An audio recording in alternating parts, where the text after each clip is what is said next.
And heading to Kenya now, the country's National Treasury is set to issue a fourth Eurobond, and that's in a bid to pay off a part of its debt obligations, which are estimated at around $8.5 billion. Now, this comes against a backdrop of weaker credit ratings by global ratings agencies S&P and Fitch, as well as Moody's. They've all pointed out a faster than expected accumulation of debt against falling revenue collection and, of course, a staggering economy.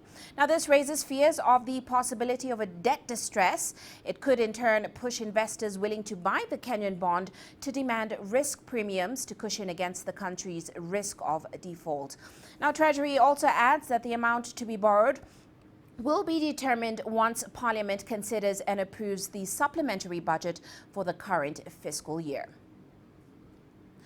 Well, let's take this all apart with financial and economic analyst Reginald Kadzutu. He's also the executive officer at Amana Capital. Great to have you with us today, Reginald. Now, of course, this news makes analysts in Kenya quite uncomfortable because of Kenya's high debt levels. However, the CBK governor says Kenya still has enough leg room to borrow. Do you agree with him? What are your thoughts on this? Evening, Uche. I'm a bit worried when the central bank governor issues that a statement, but then he is an appointment of the current government, so some of his statements have to be taken by a pinch of salt. A couple of questions that one would ask themselves is, number one, what determines a country's ability to continue to borrow? The answer to that is the ability to pay. Then one would ask, what is the country's ability to pay? What determines the ability to pay? That answer is their revenue capacity. Then what determines the country's revenue capacity? It's economic growth that creates jobs and employment. And those are things that have been missing in the Kenyan economy. The Kenyan economy has been growing, but not creating jobs. If you don't create jobs, then you're also not increasing the pool or the spread of where Kenya Revenue Authority will get taxes to be able to pay debt from, and businesses don't expand. If businesses don't expand, then your income tax side and also your consumption tax is also becomes stunted.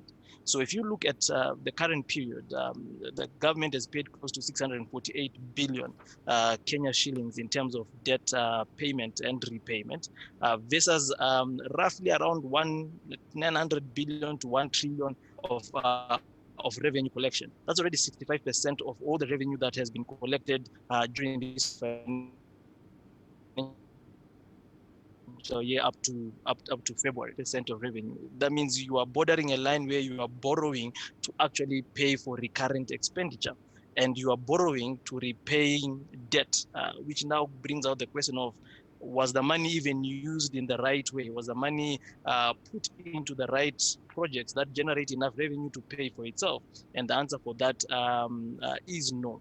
If you also look at our current account deficit of around $8 billion, financial account deficit of around $3 billion, that means we're not generating enough dollars to be able to pay for our external debt, which is 70% of it is denominated in dollars. That means you have to borrow to be able to repay any external debt because of currency mismatch. We borrow in dollars and come and invest in Kenya shilling projects which don't generate dollars. You end up in a place where you have to continue to borrow in dollars.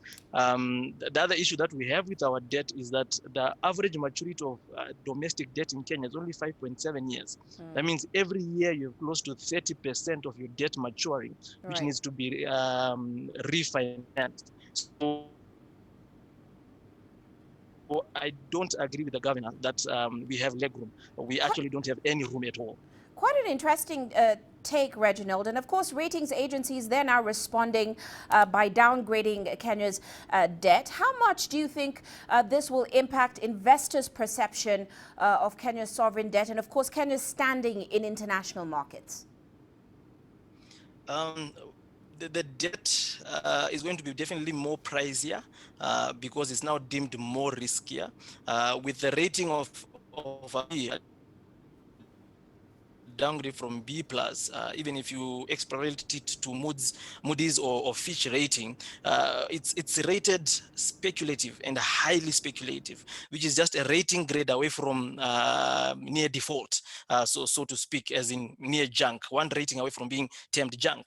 So the money that you're already attracting as a country is speculative money, and speculative money looks for returns. It doesn't look at anything else. It wants to be compensated for returns upfront, not in the long run. So two things are going to happen. The debt is going to become expensive, and the tenure of the debt, which is around an average of 10 years for external debt, will definitely reduce to around 7 to 8 years, putting more debt stress and refinancing risk on the country. So those are the two most probable scenarios that will play out, that are coming out from the rating agencies downgrading the sovereign credit rating for the country.